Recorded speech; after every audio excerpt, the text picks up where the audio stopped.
I parked my 12-year-old Toyota between a matte black Maserati and a gleaming white BMW i7. Their engines purred, mine sighed. It had been exactly 9 years since I last set foot inside the Harrow estate, and I remembered, down to the hour, what silence felt like when it wasn't chosen. Back then, I left without a scene. No screaming match, no dramatic exit, just the sound of a front door closing behind someone who wasn't supposed to matter. I was 25 then. I had nothing but a refurbished laptop, an apartment with peeling paint, and a dream no one in my family even tried to understand. Now I was 34. My dress was simple, navy blue, no designer label. My shoes were silent on the marble floor. I wore no jewelry, except for one thing, a leather-banded wristwatch, a gift from someone who once said, "You'll need something to measure the moments they'll never see coming." I walked into the dining room alone. 16 chairs, crystal glasses, a table that still smelled like veal and varnish, and there she was, my mother, Evelyn Harrow, elegant, polished, and cold as the silver laid beside her plate. She turned to me with a smile that was all sharp edge and social protocol. "Well," she said, her voice just loud enough for the staff to hear, "the disappointment returns." No one gasped. They were only smirks. From my brother Dane, the high-end corporate attorney, from his wife Amelia, who once told me tech jobs were just fancy typing, and from cousin Landon, whose portfolio made him think he knew the world. I didn't flinch. I didn't reply. My name is Celeste Harrow, and tonight, I didn't come to fit in. I came to finish something. There's a photograph somewhere in the Harrow estate. I'm sure it's still there, tucked away in a gold-trimmed album on the third shelf of Evelyn's sitting room, the shelf reserved for memories worth showcasing. It was taken the day Dane graduated from Columbia Law. Everyone's in it. Father in a tailored navy suit, Evelyn in pale yellow silk, Dane front and center, with his diploma angled just right for the camera. And me, off to the far right, barely in frame, like I'd wandered into someone else's portrait. That was the day I told them I'd accepted a job offer in Chicago. A junior cybersecurity analyst position at a defense subcontractor. Not glamorous, but solid. A job that actually required thinking, not connections. I remember the moment I said it. We were seated on the veranda, crystal flutes in hand. Evelyn blinked once and said, "That's niche." My father didn't look up from his phone. Dane laughed and offered to help rewrite my resume, just in case I came to my senses. "We can still get you into Georgetown Law. Summer intake's not full yet." I remember folding my napkin carefully, deliberately, like the only thing I could control was the shape of my exit. I didn't argue. I didn't ask for validation. I didn't raise my voice. The next morning, I left. No speech, no slammed doors, no scene. Just 2 suitcases, a train ticket, and the kind of silence that speaks louder than any farewell. That was the beginning of Harrow Systems. But back then, it wasn't a company. It wasn't even an idea with a name. It was a compulsion, a need, a kind of quiet, clawing urgency to prove that I existed outside their curated vision of success. I moved into a walk-up apartment in Chicago's West Side, where the pipes rattled like old bones and the heating worked only when it felt generous. I coded on a used MacBook I bought off Craigslist. I lived on boxed pasta and gas station coffee. Every pitch I gave went ignored. Every cold email vanished into the ether. Every rejection, if I got one, was vague and politely final. Until one wasn't. Her name was Marla Torres. Former NSA. Retired early after flagging a major security breach no one wanted to admit existed. She had a reputation for seeing threats where no one else did. And for being right. She didn't care where I went to school. She didn't ask about my family. She asked about the code. She listened. And then she wrote me a check. $250,000. Her entire quarterly dividend payout. "You've got 6 months to prove me right," she said. Then she handed me a leather-banded wristwatch. Not flashy, not expensive, just intentional. "This isn't to track hours," she said. "It's to track moments, the ones they'll pretend never happened." I've worn that watch every day since. We built our first prototype in a sublet with no Wi-Fi and furniture made of cinder blocks. The first time the system caught a threat vector faster than the government's own tracking, I didn't celebrate. I barely slept. We were still invisible. But one night, 3.5 years in, we weren't. We caught something no one else did. A major breach in Homeland's secondary infrastructure grid. The data was buried deep in a file labeled non-critical. We flagged it, sent the alert, and the system didn't just light up, it detonated. Within 2 weeks, I was sitting in a secured conference room with 3-star generals and State Department advisors. No family name, no introductions. Just credentials, performance metrics, and code that spoke for itself. That was when Harrow Systems officially existed. And yet, when the first big contract closed, 9 figures, 3 departments, I didn't throw a party. I didn't send out press kits. I mailed Evelyn a letter. It was short. 1 line, "We've landed." 3 weeks later, I received her reply. Typed, centered, signed in fountain pen. Do not associate the Harrow name with anything that might not last. No congratulations, no call, no curiosity. I framed the letter, not out of bitterness, out of necessity. Because every time I hit a wall, I looked at it. Every time a deal fell apart, I reread it. Not to prove her wrong, but to remind myself how far I'd already come without needing anyone at that table. The years went by. I didn't return for holidays, for birthdays, for deaths.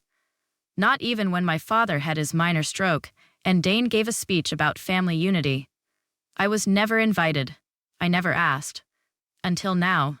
Until tonight. Back in their dining room, surrounded by cutlery that cost more than my first year's rent, I looked at the faces that once smirked at my ambition like it was a punchline. And I remembered. I wasn't here to belong. I was here to close the loop. Dinner at the Harrow estate had always felt less like a meal and more like a broadcast. Everything was curated, down to the floral arrangements, wine pairings, and chandelier brightness. The staff wore black, the silverware gleamed, and the conversation, like always, was nothing more than a highlight reel, stitched together by egos and formalware. Dane was the first to take the stage, mid-story of course. His voice confident, practiced, the same voice he used to bulldoze opponents in arbitration hearings. Tonight, he was recounting some courtroom victory over a hedge fund giant. The way he wielded his fork, you'd think it was a gavel. Seated beside him was Amelia, his wife, dressed in pastel silk and pride. She inserted commentary with perfect timing. Dane's the youngest equity partner in the firm's history, as though she were a live-in PR agent.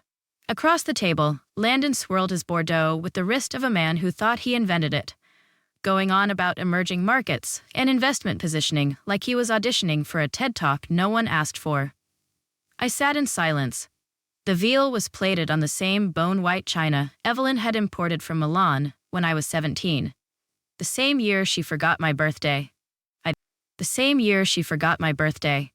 picked at it politely, mechanically, reminding myself I'd eaten worse in the early years. Moldy drywall and lukewarm ramen had once been my idea of luxury. "Celeste," Evelyn said suddenly, voice dipped in faux interest. "Still working in technology, dear?" Not cybersecurity, not digital defense, not the company I built from nothing, just working. I nodded, keeping my voice neutral. Still building systems. That was all it took to invite attention, the performative kind. Landon leaned forward, resting his elbow on the table, like proximity gave him context. "What kind of systems? Apps? Crypto?" Before I could answer, Dane interrupted. "She was always glued to a screen. I remember, when we were kids, she'd sit up all night in front of that busted Dell. Couldn't tear her away from it." Evelyn chuckled, nostalgic. "We thought it was a phase," Amelia added while slicing her veal. "So, do you have a team now, or is it still a solo gig?" That's when I could have told them. I could have explained that Harrow Systems, yes, I kept the name, was now operating across 3 continents, that we employed over 400 engineers and analysts, that we were finalizing a NATO cybersecurity framework, that our new Tokyo office was preparing to handle classified communication lines for joint military operations. But I didn't. I just said, "No, I have help." Dane smirked, tipping his glass. Eventually, everyone needs a real career. The laughter that followed was light, controlled, dangerous, like surgical steel. Evelyn stepped in with her own spin. Celeste has always carved her own path. The word hung in the air like a polite insult. Carved, as if I were hacking through a jungle with a spoon while they watched from penthouses. My path wasn't carved. It was built, with concrete, rebar, and sleepless nights. Dane raised his glass again, this time mockingly. To the rebels in the family, may they find their way back before it's too late. I didn't raise mine. Instead, I looked down at my wristwatch. Still ticking, still mine. Landon leaned in again, a little too eager. My firm's getting serious about tech. You should pitch something. We're happy to give your little project a shot. Little project. I met his eyes, calm, even. It's not little, he chuckled. Then why haven't we heard of it? I let the silence stretch just long enough for discomfort to settle. Maybe, I said quietly. You weren't listening. The reaction was immediate. Amelia let out a laugh, sharp, surprised. She's got a bite. Evelyn topped off someone's wine, like the conversation was a game she was still winning. We're just teasing, darling. It's all in good fun. But it wasn't. Not to me. It never had been. Because I remembered every offhand comment, every withheld invitation, every time they redefined success in a way that excluded me by design. Their fun was always my dissection. I just stopped bleeding. Dessert arrived, fig tartlets with lavender honey and creme fraiche. I didn't touch mine. Dane launched into another story about a deposition in LA. The words droned like background static. My focus drifted. I watched the chandelier reflections ripple across crystal. I watched my mother's expression, serene, in control. I watched Landon and Amelia and Dane, all of them, so sure of the version of me they'd invented. And then, on cue, it happened. A soft knock echoed from the hallway. A moment later, Jillian appeared. She wore black. She only wore black when I asked her to. Hair sleek, eyes sharp. She didn't smile. She didn't blink. She walked straight to my chair, leaned slightly, and in a tone low but impossible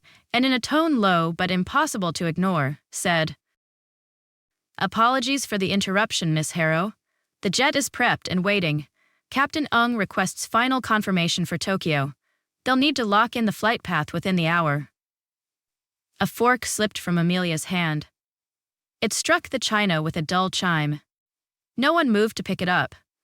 I reached for my cloth napkin. "Thank you," I said, calm and crisp. "Tell him we'll proceed as scheduled. Stopover in San Francisco is still confirmed. I'll join the board vote en route." Jillian nodded once and disappeared. The silence that followed wasn't just quiet. It was seismic. Dane's mouth parted, but nothing came out. Landon blinked like he'd missed a scene. Evelyn sat straighter, posture perfect. Her hand gripped her wineglass tighter than necessary. Finally, Dane recovered. "Jet?" I didn't answer. I unlocked my phone and slid it across the table. Bloomberg, front page. Harrow Systems secures $1.2 billion Homeland Security infrastructure contract. My photo, taken in D.C. last month, looked back at them like a mirror they didn't want to face. Landon leaned forward, his voice hoarse. "That's you." I nodded. "That's my company." Evelyn whispered, "You have a jet?" "I have a company," I said. "The jet is just efficient." Dane gave a strangled laugh, trying to reassert footing. "You're saying this is real? That this isn't hype?" I tilted my head. "You think Bloomberg inflates federal contracts?" He looked away. No one touched dessert. No one raised a glass. For once, no one had anything clever to say. And that silence? That silence finally belonged to me. It was Evelyn who finally broke the silence. Her voice, usually precise and rehearsed like a keynote speaker, was softer now, lower, like she thought volume could undo distance.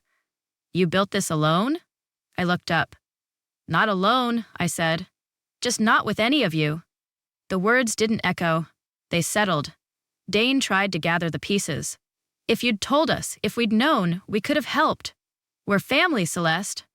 I raised an eyebrow, not out of mockery, just disbelief. When I was 25, you sat in Dad's study and told him I was a liability. You said putting my name in the family newsletter might dilute the Harrow brand. He shifted in his chair. That was a long time ago. And this is right now. Evelyn's gaze dropped. For the first time, she didn't seem to know where to look.